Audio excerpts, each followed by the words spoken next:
안녕하세요 여러분, 실버렌입니다. 오늘은 우쿨렐레에 대해서 잘못 알고 있는 5가지에 대해서 한번 얘기해 보려고 해요. 자, 그럼 바로 시작해 볼까요? 첫 번째, 우쿨렐레의 이름. 저 이거 진짜 많이 얘기해 보고 싶었어요. 아직도 많은 사람들이 우쿨렐레를 우쿠렐레, 우크렐레, 우쿨렐라 이렇게 정말 다양한 이름으로 부르고 있더라고요. 물론 외국 악기이고 알파벳으로는 이렇게 표기를 하니까 우쿠렐레라고 읽을 수도 있긴 하지만 정확한 한국어 명칭은 우쿨렐레예요.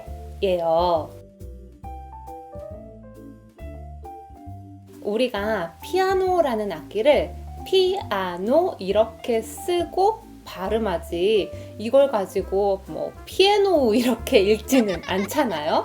이제부터 우쿨렐레의 이름은 정확하게 우쿨렐레라고 쓰고 불러주세요. 두 번째, 우쿨렐레의 튜닝은 음이 이상할 때만 하면 된다. 여러분, 튜닝은 연습할 때마다 해주셔야 해요. 레슨을 하다 보면 튜닝을 하지 않고 그냥 시작하는 그런 학생들이 있는데 이런 자세는 안 됩니다.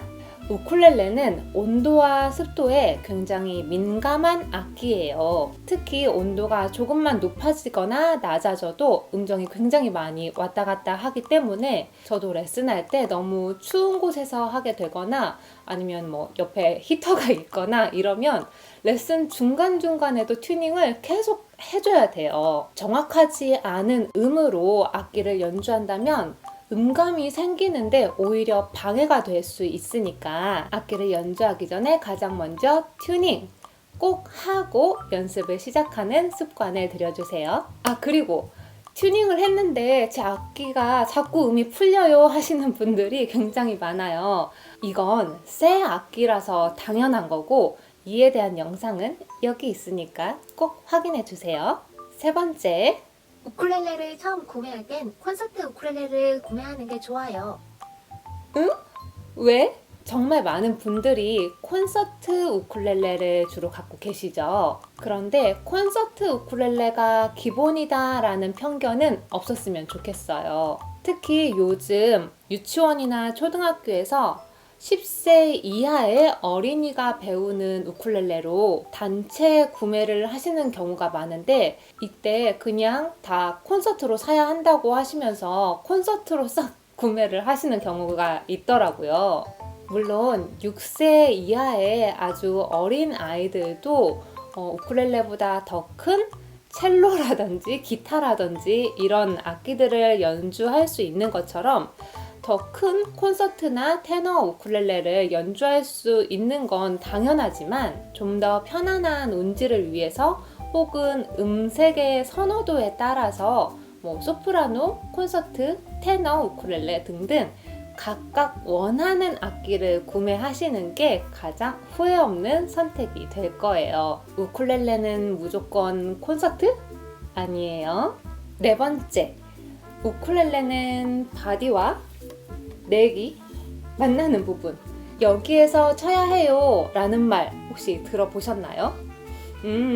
이건 정말 고정관념이에요. 어디서 이런 말이 도대체 생겨난 걸까요? 우리가 우쿨렐레 자세를 잡으면 이렇게 딱 앉게 되죠. 그러다 보면 아무래도 스트럼을 하는 엄지손가락이라든지 검지손가락 부분이 딱 여기 넥과 바디가 연결되어 있는 이 부분, 여기에 오는 경우가 많아요. 그래서 보통 이 부분에서 이렇게 스트럼을 하게 되기는 하지만 반드시 여기에서 해야 해요는 아니에요. 우쿨렐레는 헤드에서 더 가까운 부분을 칠수록 더 부드러운 소리가 나고 브릿지에서 가까운 부분을 칠수록 더 단단한 소리가 나요.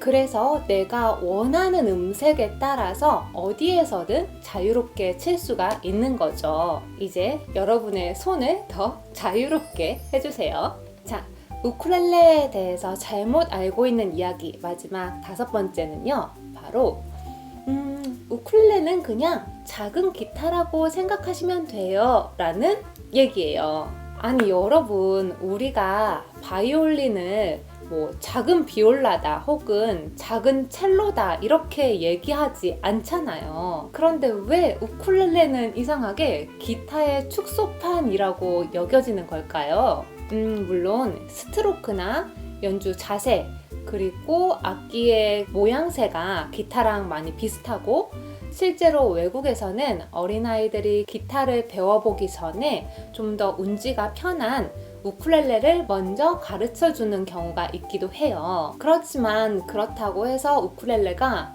작은 기타는 아닌 거죠. 사실 제가 우쿨렐레를 치면 칠수록 드는 생각은 우쿨렐레랑 기타는 그냥 서로 다른 악기라는 거예요. 음색, 운지, 표현해내는 음악적인 분위기 모든 게 우쿨렐레는 그냥 우쿨렐레예요.